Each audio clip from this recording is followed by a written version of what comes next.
Man, what's up, everybody? Welcome back to another episode of EOS. It's 10 out of Jake, man. I'm rocking with y'all, and y'all rocking with me. This video is going to be one of the hottest videos, probably the hottest video that I'm going to make.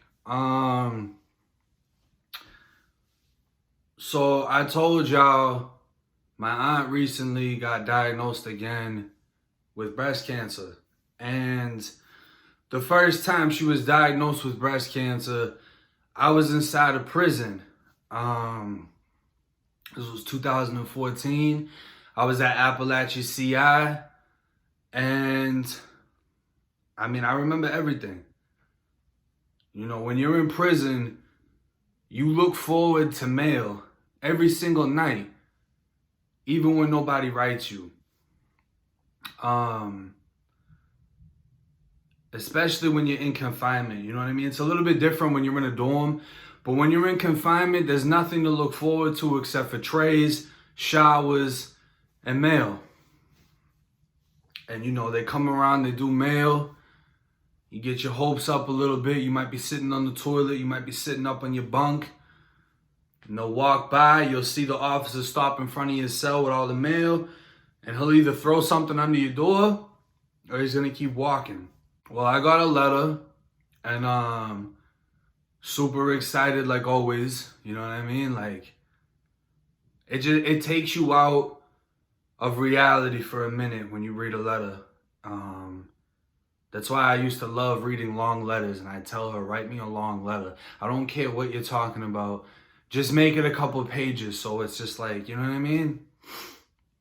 The longer you're reading, the more into it you are, and it's like an escape. And I remember reading this letter, and I actually have the letters. You know, y'all can see the date on there. I never threw out any of my mail. I've kept every single letter that was sent to me, every single envelope, every single card. I have it all because I wanted to be able to look back on it. You know, a lot of people tell me when they get out of prison, they throw everything away. I didn't want to do that. I wanted to remember exactly who remembered me and held me down and was there for me, and the type of support that they gave me, because eventually there'll be a time when they're not around anymore. And these letters are going to be what I can look back on. So before I read y'all these letters and share this story, I want to let y'all hear something from my aunt real quick. Hi guys, it's Auntie.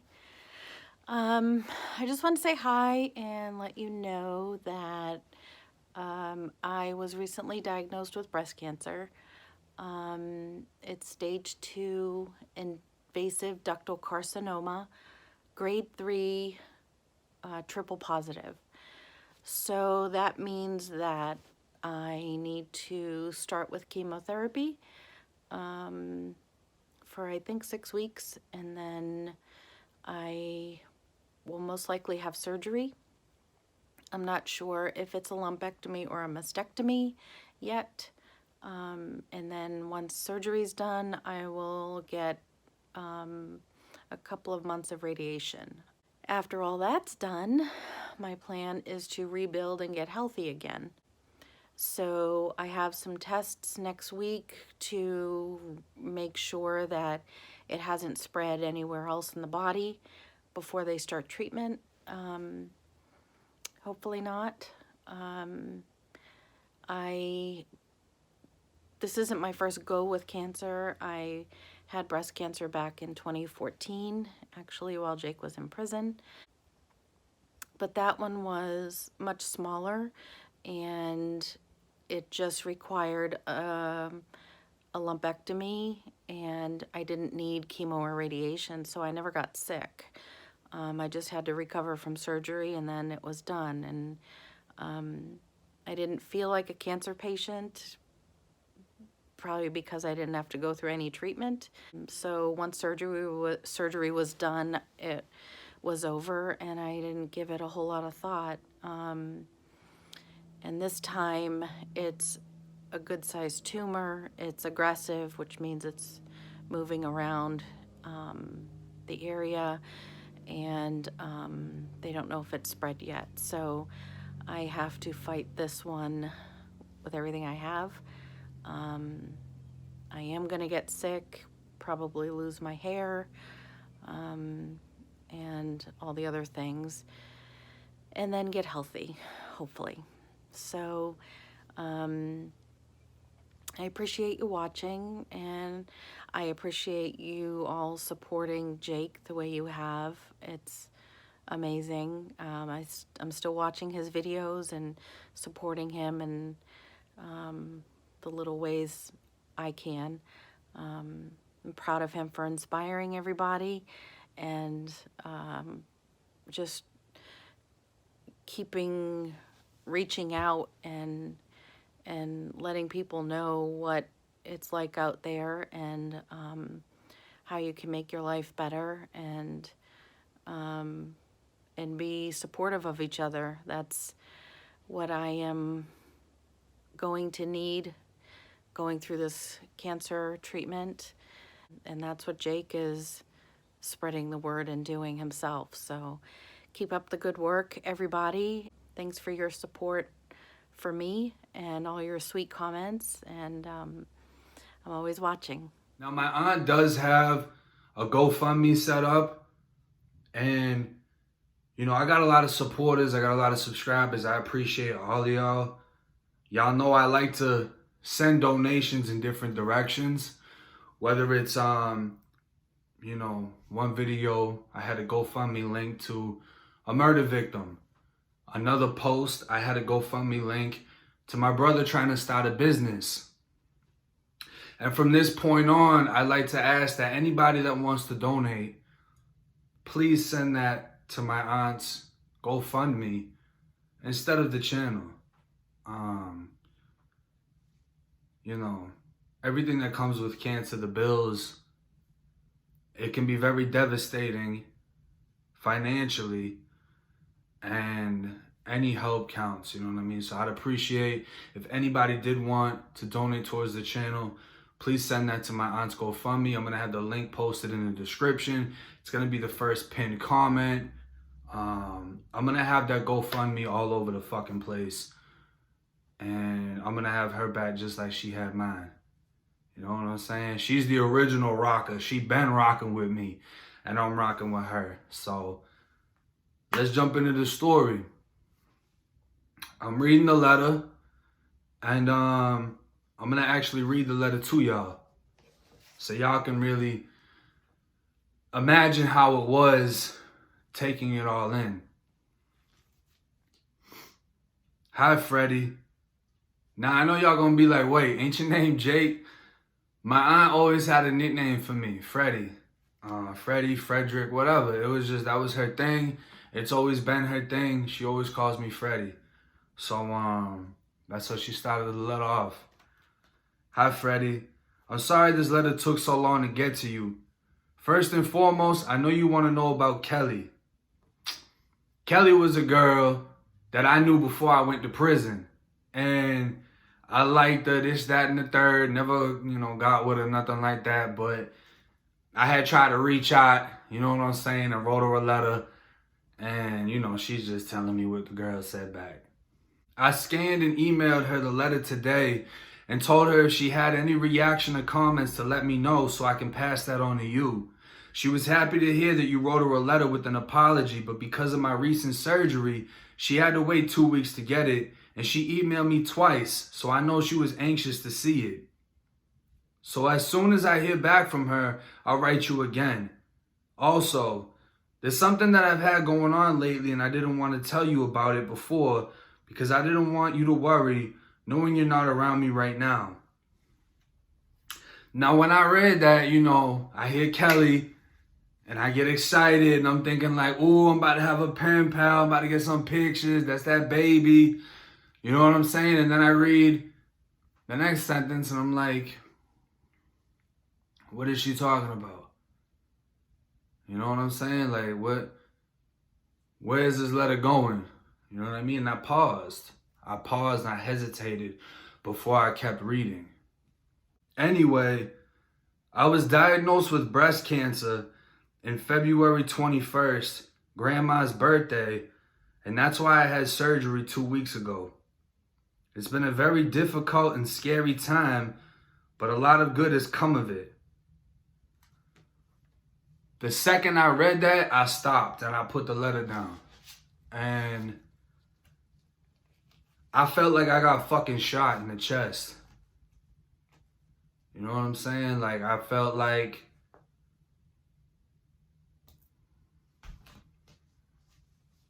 I don't know how to describe it. I felt like I got shot in the fucking chest. That's what I imagine getting shot would feel like. You know what I mean? It was like, I don't know. It's like everything stopped. When I moved down to Florida, my step-grandmother got sick and she passed away. My grandfather on my mother's side was sick and also passed away. When they passed away, you know, I believe my step-grandmother, I was free.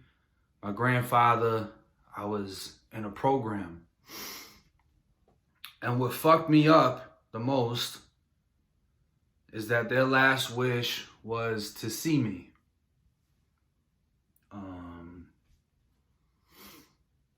You know, I was a fucking teenager, you know what I'm saying? Like, I don't have a job to be able to fly up and see them. I haven't spoken to my family, my mother, my father. They stopped talking to me the second I went down there. No birthdays, holidays. We didn't have any communication. And when that communication, you know, with my mother, it would fade in and out. And my dad tried to reach out one time. I wanted nothing to do with him.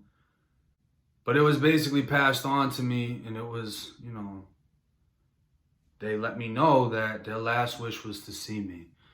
And it pissed me off because if their dying wish was to see me, how come nobody put in an effort to fly me up? You know what I mean? It bothers me a lot hearing that. But there was nothing I could do.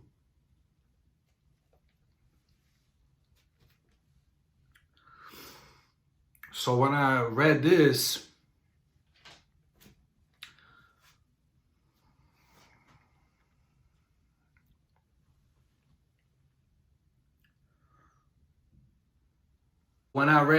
I was thinking to myself, is something like this gonna happen again? Is somebody gonna pass away and I'm not there?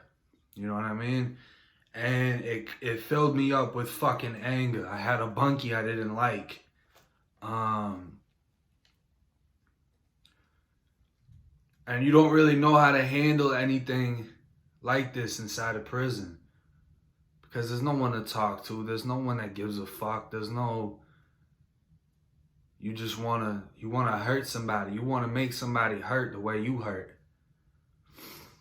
So, you know, I was thinking about killing my bunkie and fucking just going ape shit, you know what I mean? I just wanted to make somebody hurt. I wanted somebody to feel my pain. But I kept reading though. The surgery to remove it was successful. So the hottest part is over now. Also, Grandma decided to move in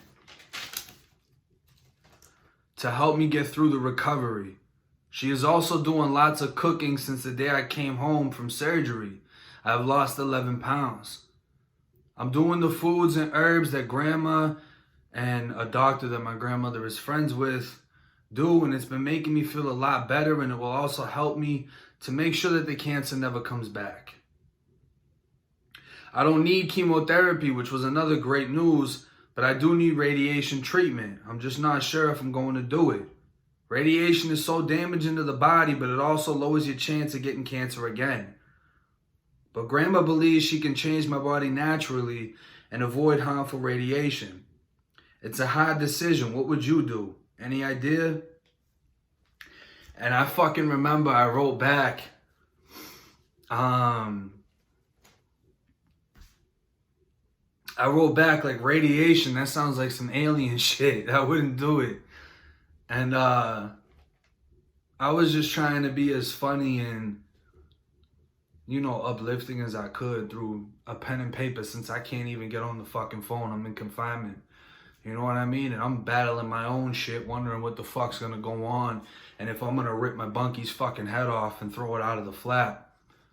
But I was trying to be as positive and funny as I could. I always try to maintain a sense of humor through my letters. No matter what situation was going on, I've always tried to just keep a good sense of humor. Anyways, that's what's new with me lately, but things are looking up.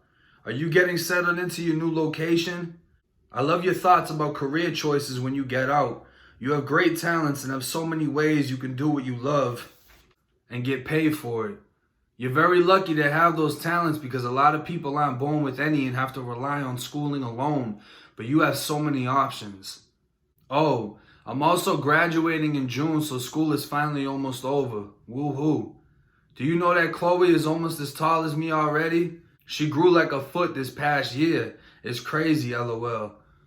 Chloe and Laura, those are my two little sisters, My aunt and her wife, they have two little girls that they adopted, you feel me? And those are my sisters. They've always been my sisters the second I moved in there, you know what I mean? And I'm their big brother. Your mom told me you wrote her a letter. I'm sure that took a lot of strength and forgiveness to do that, but I bet it made you feel good too. Everyone needs a good relationship with their mother, and hopefully she will learn from you and slowly become the mom you need from her. She does have a lot of good qualities, a lot you got from her too. You and her have the same great sense of humor and can both sell ice cream to an Eskimo with ease, LOL. I miss you a lot, Jake. I sure wish you were hanging out with me while I'm home recovering.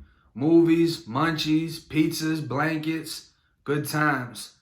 Anyway, I'll put some more money in your account this week, and I'm working on the photos you asked me for, and I will get them to you soon. I love and miss you so much. Love always, Auntie. P.S. The letter you wrote to Kelly was amazing. You were honest and opened up to her, admitted your faults, and praised her for trying to encourage you. I'm so proud of you for going outside your comfort zone and expressing your feelings and thoughts. Each time you are able to do that, it will be a great release to you to get it off your mind and chest. You are doing great work, Jake. XOXOXO. PPS. Jake, Kelly sent me an email the next day after reading your letter. Here it is exactly. When you talk to Jake next, please let him know that I didn't know a way to mail him and couldn't use my home address or number, so I couldn't contact him. Also, I'm not upset with him. I just wish him the best and hope he's learned from this and is truly changed. Thank you very much for sending that to me. I appreciate it. She's a very forgiving person, Jake, and I think you should be happy with the response. I'm sure you still have her as a friend when you get out. Man, listen. I was hoping I was finna get a pen pal. You know what I'm saying? Like, what's up, da?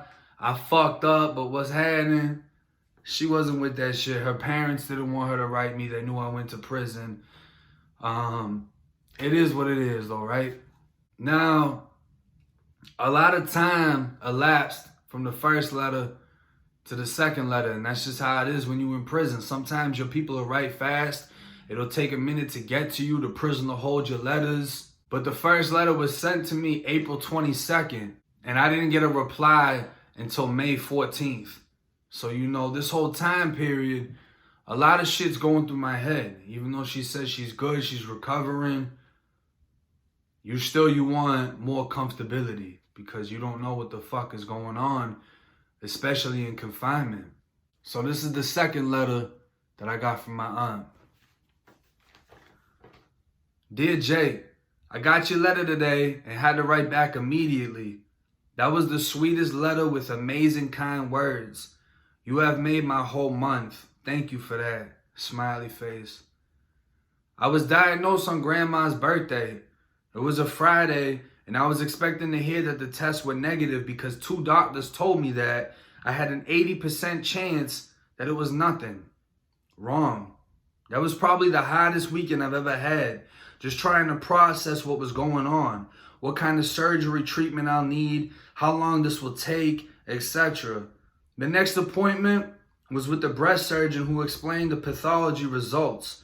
She told me the cancer was only 2 millimeters, very small, but it had broken through the wall of the duct, a tubey thing, lol. So the cancer was invasive, traveling.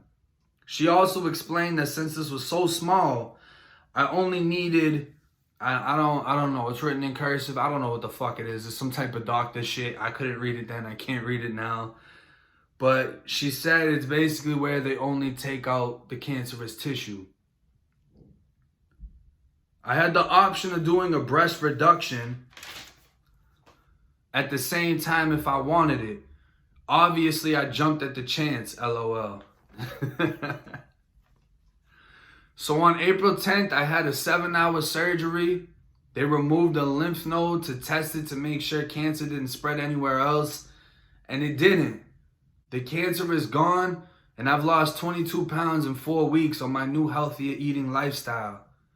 I have a lot of stitches, but it's healing up well. Just takes time because of how much work was done.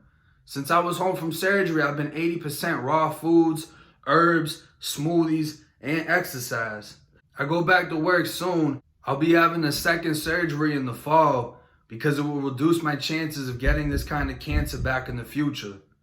I don't have to do it, but I want to do it. I have decided not to do the radiation treatment. And look at what it says. For aliens only. The radiation beam burns the tissue on the inside and it will go through my lung and chest wall. I caught this cancer early and there's no way I want to cause more problems by radiating myself. I know that I can live a healthier lifestyle from now on and take control of this myself to prevent it from coming back. Truthfully, cancer at age 42 is scary, but it changed my life for the better. I love you very much and really appreciate the support and love in your last letter. I'm so proud of you and will continue to send you love, strength, and positivity while you have this time to reflect. Remember, I am your biggest fan. Always have been and always will be. Love you, Auntie. And you know, some of the parts of the letter I skipped just because it's more or less talking about me writing a letter to the victims in my case and trying to right a lot of the wrongs. You know what I'm saying? Like, I burnt every fucking bridge when I was on the street with everybody. I was burning bridges while I was trying to walk them. And I fucked up a lot of things with people that would, you know, they had great intentions for me. Better intentions than I have for myself. But at the time, with the maturity that I had, I couldn't see it. I didn't want to see it. I just wanted to live this fast fucking life. And I wanted to be high. I wanted to be violent. I wanted to cover up and hide a lot of the pain from my childhood and my upbringing. I didn't want to open that wound up. You know what I'm saying? I just wanted to act like it wasn't there and take things out on people and realize that me wanting to hurt people, shoot at people, and fuck people up came from me feeling like a victim as a child, where I was getting beat or where I was made to feel less than by my parents. And, you know, my parents were never together. So I went from one fucked up house to another fucked up house. And all these things just, they tied into each other, you know what I'm saying? And it created this angry ass fucking kid that was sent down to Florida at 13. And, you know, I moved down there and it's like fucking Grand Theft Auto. You got all the drugs, all the guns. What do you want to do? You know what I'm saying? And I just got into everything all at once and fucking spiraled. And, that's what got me to prison. But anyways, this is the third letter. And once again, damn near like a month in between all of these letters. It's a lot of time going by. I'm in confinement this whole time. I'm doing over 300 days straight in the box. I done got gassed. I done got all types of fucked up in confinement. A lot of crazy shit going on. But these COs, they don't have no fucking sympathy. Like I said, there's nobody for you to speak to. Hi, Freddie. Thank you for the card. That was so sweet. I cried like a baby, of course. I really appreciate all of your support and love. Now, when you're in confinement, you can get flexible pens. And what happened was, you know, the church or whoever the fuck, they go around and they give out cards. You know what I'm saying? Like cards to send to your family.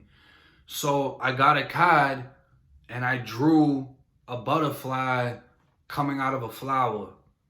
And, you know, when you open the card, I filled the whole fucking inside of the card up, and I just tried to give her something really souped up and nice, and I sent it to her, and you know what I mean?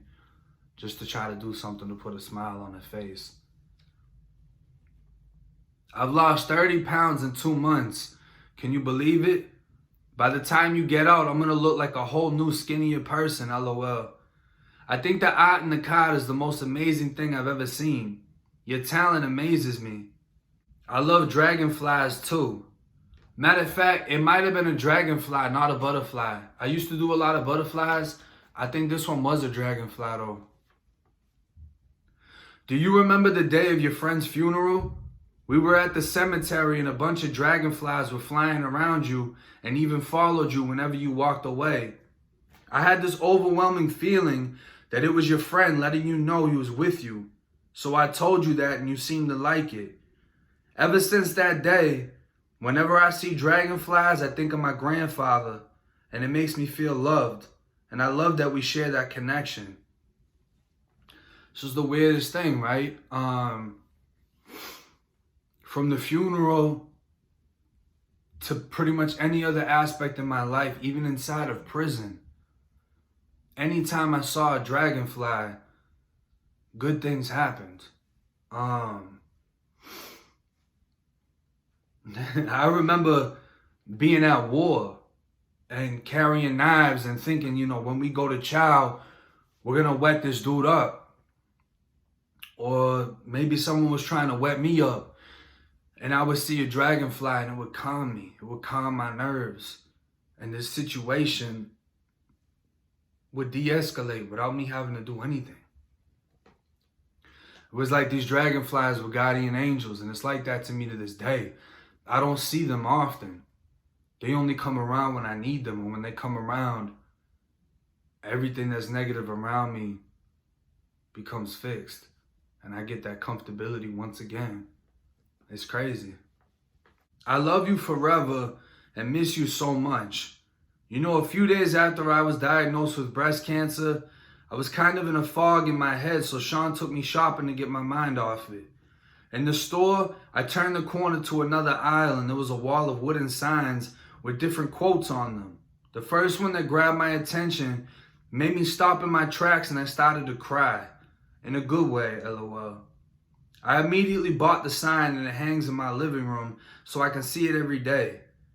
It says, life is all about how you handle Plan B. Plan B.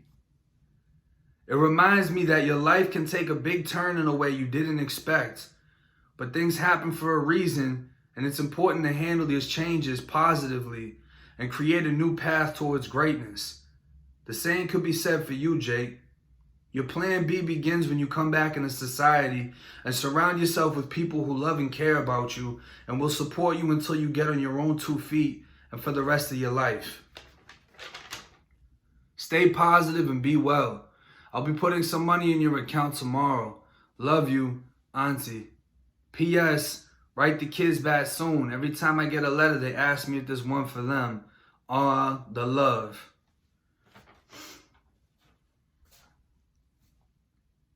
So it's crazy, you know, reading that again and thinking about it, like, you can't expect what's going to happen in life. You know what I'm saying? It's just how you bounce back and how you handle it. Just like prison becoming one of the best things to happen to me. Putting me in a place where all the evil and all the shit I thought I wanted in my life, I got to be around. I got to witness. I got to see how it is. The violence, the fucking extortion, the victimizing people, battling karma inside of your own head. Is what I'm doing right? Is what I'm doing wrong? Learning about myself, understanding myself, and understanding that I don't want to be in here.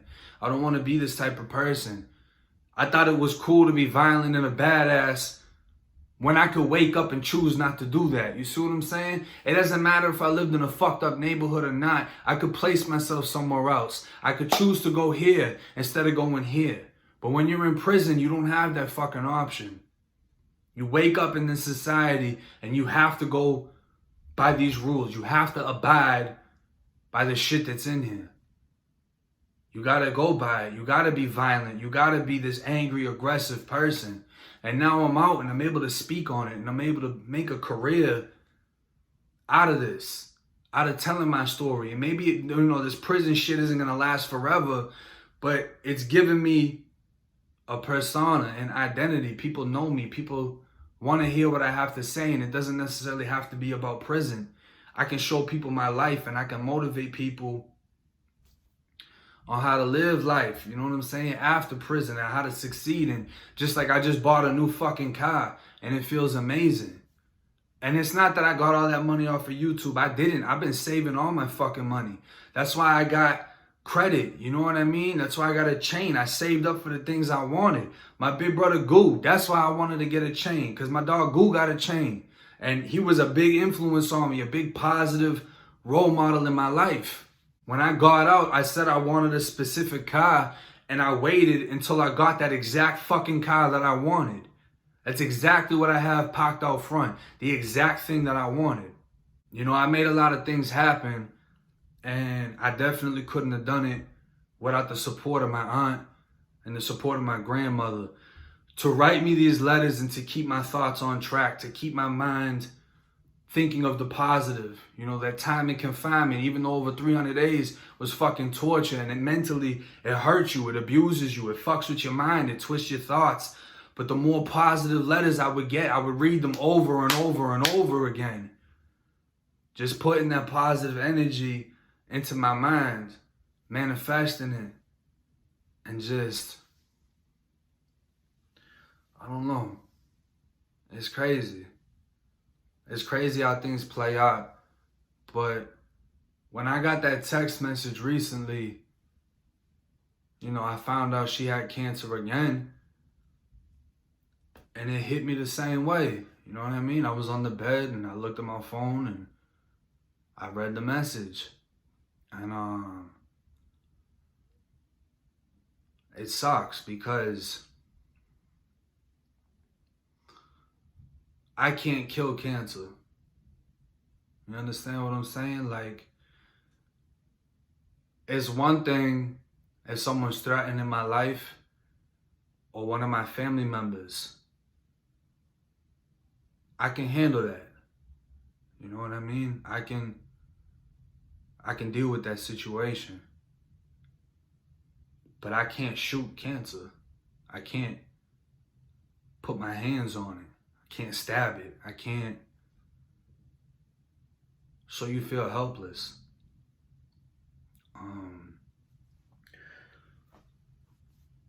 It's a different feeling because you don't know what to do. You don't know what the outcome will be. And it's difficult dealing with that when I'm so used to having something that I can put the blame on. You know what I'm saying? Like, it's different when I have someone to blame, someone to, I don't know. It's just a very helpless fucking feeling. And of course I try to maintain that humor and I tell my aunt, like, cancer better tighten the fuck up and it's gonna be a fight. But it's a very it's humbling in a way, because it's like I can't fight every battle. I can't physically do something, and it's a reality that we got to deal with as people. All I can be do, all I can do is be strong for her. You know what I mean? Because at the end of the day, I'm not even the one that's going through it, and I'm going through it. All I can do is be strong for her, how she was strong for me. But it's definitely fucking with my mind, like, because me and my aunt, to me, like, my aunt is like my mom. You know what I'm saying? We've always had that bond. And my earliest memories aren't with my mother, they're with my aunt. You know, she took me down to Disney. I used to always be at her house. Just some of the best memories I have as a kid are with her. I feel that through some of the things that's happened in my childhood, I've blocked out a lot of other memories of my mother, of my father. So she's the main person I do remember. And another thing is that my aunt can't have kids. She can't. My grandmother, her mother, went to, like a psychic. And she's looking at her hand or whatever the fuck, how she, how they do it. And she's like, you have 2 children, talking about my mother and my aunt. So she's like, yeah. And she's like, one of them has this many kids, the other one has 1. My grandmother's like, no, that's wrong. One of my daughters can't have kids. And the psychic told her, no, that's wrong. She can't have kids in this life. So your other daughter had him.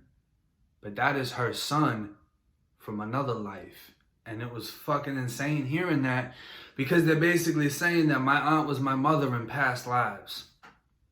But because she can't have kids in this life, my mother had me, her sister, and we still have that super tight relationship. You know what I mean?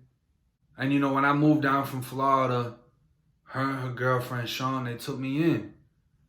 And I didn't appreciate that shit at the time. I was a fucking hellraiser, but they gave me a sense of family. I didn't want to accept it because it hurt. Because what I used to think about was, why didn't my parents want me? You know what I mean? Why didn't they want to be together and have a normal functioning family? And fucking, why did they split when I was born? And all these thoughts, like holidays used to come around, I wouldn't want to hear shit about my parents. And I would get the I'm sorry's, they didn't call you, and I'm sorry they didn't send. I didn't want to hear it. It just made me angry and angrier, to the point that, I didn't want to accept being in another family. I didn't want that type of fucking family.